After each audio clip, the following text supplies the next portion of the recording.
Hi అండి, welcome to my channel. AP ఉద్యోగ పెన్షనర్లకి pending బిల్లుల జమకు సంబంధించి తాజా అప్డేట్ అయితే రావటం జరిగింది. పూర్తి వివరాలు అయితే వీడియోలో తెలుసుకుందాం. మీరైతే వీడియోని ఎక్కడక్కడ స్కిప్ చేయకుండా ఎండ్ వరకు అయితే చూసేయండి. వీడియో నచ్చినట్లయితే తప్పకుండా లైక్ చేయండి, షేర్ చేయండి. ఇక ఆంధ్రప్రదేశ్లో 28 జీవో ద్వారా 30.3% ప్రస్తుతం ఉన్న డిఏ నుండి కొత్త డిఏ 33.67% డిఏ జూలై 2024లో బేసిక్తో కలిపి వారికైతే సుమారుగా 23,120 బేసిక్ పే వచ్చే వారికి 758 రూపాయల శాలరీలు అయితే యాడ్ కావడం జరుగుతుందండి.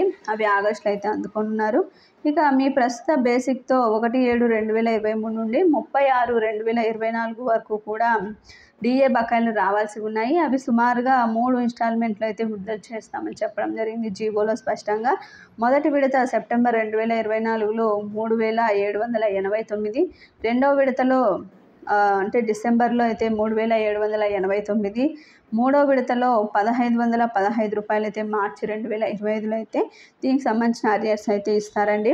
అలానే దీనికి సంబంధించి ఈ ముఖ్యమైన విషయం ఏంటంటే జూలైలో ఒక ఇంక్రిమెంట్ అయితే వస్తుంది. అంటే ఆగస్టులో 23,120 వారికి 23,780 బేసిక్గా, 23,780 వారికి 24,500 బేసిక్గా అయితే మారుతుంది. ఒకసారి ఈ విషయాన్ని గమనించుకోవాలి. ఇక 2003 డిఎస్సిలో సహా హామీ పత్రాల ఉపాధ్యాయులకు సంబంధించి 2011 జూలై 1 తర్వాత ఉద్యోగంలో చేరినటువంటి వారికి నేషనల్ ఇంక్రిమెంట్స్ ఇస్తూ ఉత్తర్వులు ఇచ్చారని, కానీ 2011 కంటే ముందు చేరిన వారికి నేషనల్ ఇంక్రిమెంట్లు ఇస్తూ ఉత్తర్వులు ఇవ్వలేదని చెప్పి పేరుతో కొంతమంది నేషనల్ ఇంక్రిమెంట్ ఇవ్వడం లేదని, కనుక 2011 కంటే ముందు చేరిన వారికి హామీకి సంబంధించి నేషనల్ ఇంక్రిమెంట్లు ఇవ్వటం, దీనికి సంబంధించి ఉత్తర్వులు ఇవ్వాలని కూడా ఉపాధ్యాయులు అయితే కోరుతున్నారండి. ఇక పరిశీలించి తగు ఉత్తర్వులు ఇస్తామని కూడా అధికారులు అయితే చెప్పారు.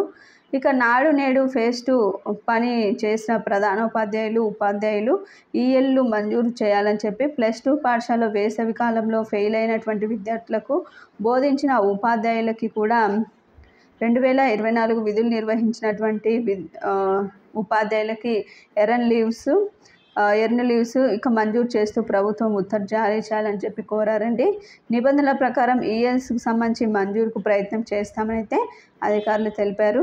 ఇక మున్సిపల్ ఉపాధ్యాయుల పిఎఫ్పై కూడా తగు చర్యలు తీసుకోవాలని అయితే చెప్పడం అయితే జరిగింది. ఇక దీనిపై డిఎంఈ అధికారులతో మాట్లాడుతున్నామని, తగు చర్యలు ఖచ్చితంగా తీసుకుంటామని అయితే చెప్పారు.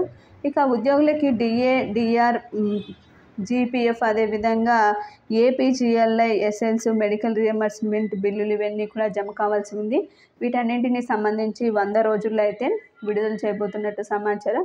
దీనికి సంబంధించి షెడ్యూల్ కూడా అతి త్వరలోనైతే రానుందండి. ఇది ఇప్పటివరకు ఉన్నటువంటి పెండింగ్ బిల్లులకు సంబంధించి తాజా అప్డేట్. మీకు వీడియో నచ్చినట్లయితే తప్పకుండా లైక్ చేయండి, షేర్ చేయండి. Thank you for watching.